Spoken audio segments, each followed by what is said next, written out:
Everyone in MAGA world is playing to an audience of one. Even if you are in the federal government, even if you are one of Donald Trump's cabinet secretaries, your job in his eyes is not to serve the American people. It is to always serve his interests, which is why it was surprising that Kash Patel did the opposite, contradicting Trump and admitting his lies. But what wasn't surprising is the fact that Donald Trump had a little Truth Social meltdown over that very fact. We are going to get into it all and some shocking updates on the Epstein files because we cannot stop talking about them. But before we get into it all, if I could quickly ask you to leave a like on this video, and if you haven't already and you enjoy our channel, to hit that subscribe button because it goes a long way in supporting our work. Now, before we get into that crazy Trump post and what Kash Patel admitted about it, I want to start with the perfect call out from Jamie Raskin of who Kash Patel really serves at all times and his cover-up of Trump's crimes.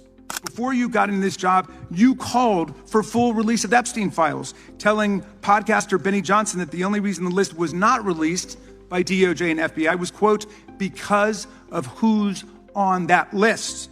Upon your confirmation, you promised that, quote, there will be no cover-ups, no missing documents, no stone left unturned. And anyone from the prior or current bureau who undermines this will be swiftly pursued.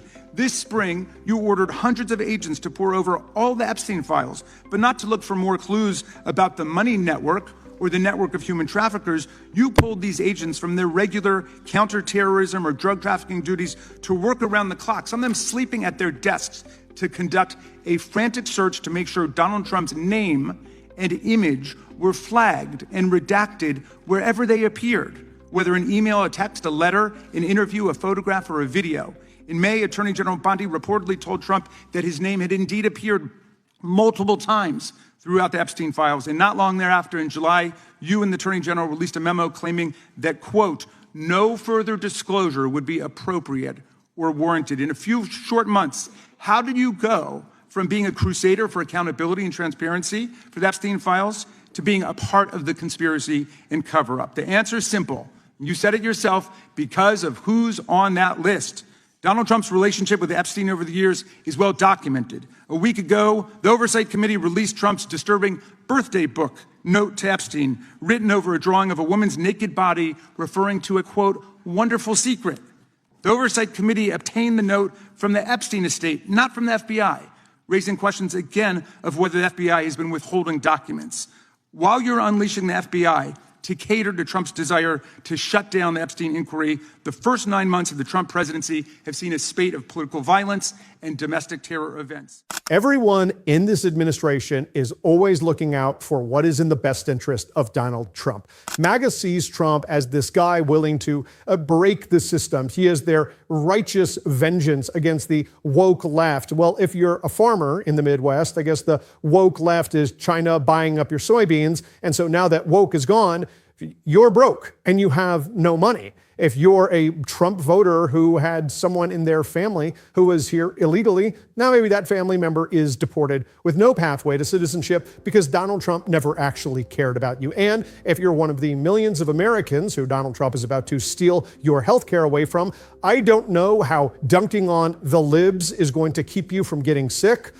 But I guess that's what MAGA has to figure out on their own, because ultimately it is about serving Donald Trump. It is about serving the grift, and it is about keeping MAGA distracted long enough where they don't realize any of what I just said, which is why Donald Trump is still talking about 2020, still talking about January 6th, and posted this, which Kash Patel had a different take on, but we'll get to that. Trump wrote on Truth Social, it was just revealed that the FBI had secretly placed, against all rules, regulations, and protocols and standards, 274 FBI agents into the crowd just prior to and during the January 6th hoax. This is different from what Director Chris Wray stated over and over again. That's right, as it now turns out, FBI agents were at and in the January 6th protest, acting as agitators and insurrectionists, but certainly not as law enforcement officials. I want to know how each and every one of these so-called agitators are and what they were up to on that now historic day. This is a tragedy, Trump is trying to say. We can never let this happen again to America. Okay, so we know that's a whole bunch of bullshit from Donald Trump because we're competent people. I'd also ask the question, so did you pardon those FBI agents? Wouldn't you know that you pardoned them because you pardoned everyone on January 6th? It doesn't make sense.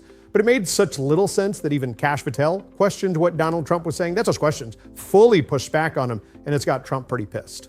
Keystone Cash tanks Trump's insane January 6th conspiracy theory. Top MAGA lackey Kash Patel has made the uncharacteristically bold move of intervening in Donald Trump's mad and rapidly mounting campaign of vengeance against his political opponents. Trump launched into a vicious True Social diatribe Saturday afternoon against former FBI Director Christopher Wray, who he slammed for supposedly lying about the presence of Bureau personnel in the crowds outside the Capitol building on January 6th. Why Trump's biggest gripe about federal agents allegedly staging an insurrection was they'd broken the FBI's rules, regulations, protocols, and standards is unclear. In any case, current FBI Chief Patel has since spoke with Fox News Digital to try and clear up some of the confusion. Agents were sent into a crowd control mission after the riot was declared by Metro Police, something that goes against FBI standards, he explained, blasting apart the president's claim of a bureau coup while backing his concerns over a lack of respect for established procedures.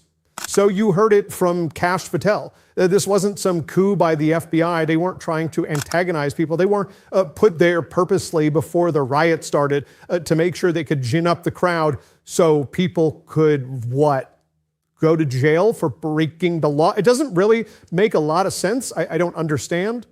Also, if Donald Trump had won the election, couldn't he just then pardon it? So why did even...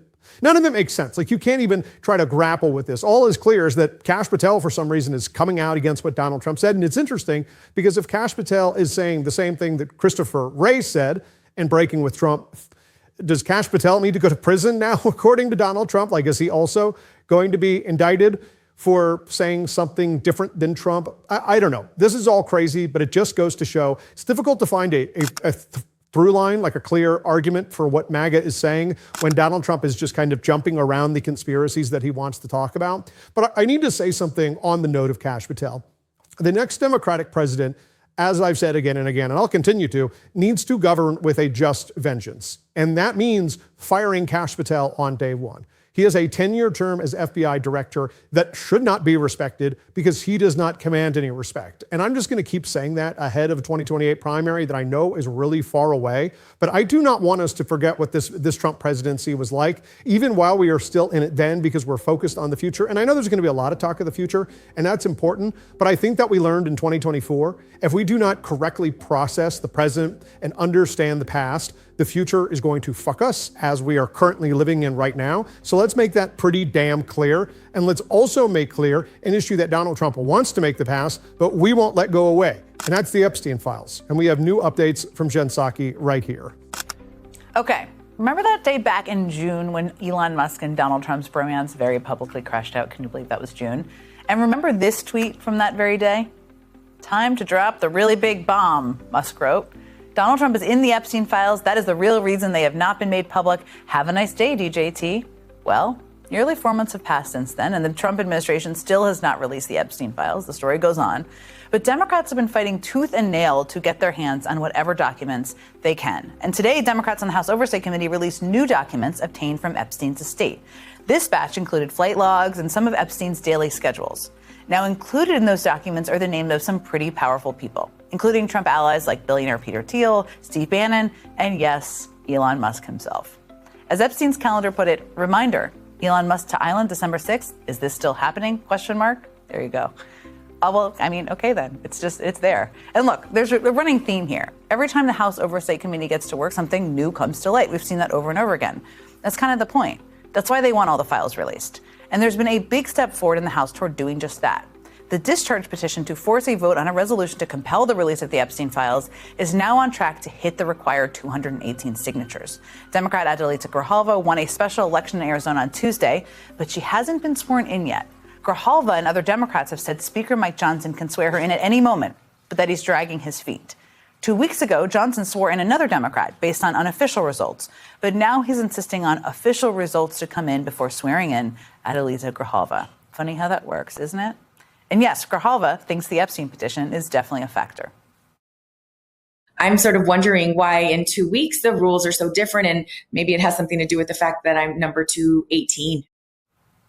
Maybe it does. I bet it does. Joining us now is Congressman Ro Khanna, a Democrat from California and member of the House Oversight Committee. As always, there's so much to ask you about. I just have to start by, can we just start on the irony that the Musk tweet was in some ways the spark that lit the match, and today we see a document with Elon Musk's name in it. What did you think when you saw that? I'm just amazed how many powerful people does Jeffrey Epstein know? I mean, this is like the president of the United States. He's hanging out with Musk, with Bill Gates, with Peter Thiel. The list is endless. And this is why Americans are asking, what is behind this? And the reality is, okay, Elon issued a denial. He said, I wasn't at the island. You know what the best way to know is just release the files. Release all the files. Get all the evidence out there, and we'll have the facts out. But the drip, drip, drip actually is just feeding more concern that elite people are being protected. No question about that. And in the interim, while they're dragging their feet, you guys are tirelessly pushing for more information. I mean, Steve Bannon is also mentioned in these documents. Your colleague, ranking member Robert Garcia, said back in July that he was a target for his 15 hours of Epstein footage, that in terms of a subpoena target. Are you going to ask the committee for a subpoena for him? I mean, is this somebody whose information and all of his footage would be of interest to the committee getting their hands on? Absolutely. I mean, he talked to Epstein at a time where Epstein already had the plea deal. So he has very relevant information. Epstein's brother wanted the information that Bannon had. But we should have complete transparency, and we should have the release of the files. And, Massey and I have this discharge petition. You mentioned it in your monologue that Alita Grajova will be the 218th vote. That is very rare. She should be sworn in on Tuesday. That's the pro forma session. And I just want your viewers to know. We will not stop talking about the Epstein files on this show.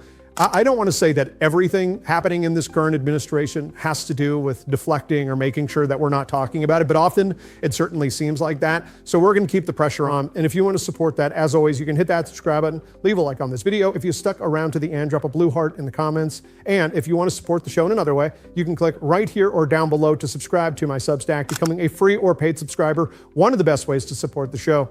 Keep on fighting. Don't let them silence you. And until next time, I'll see you soon.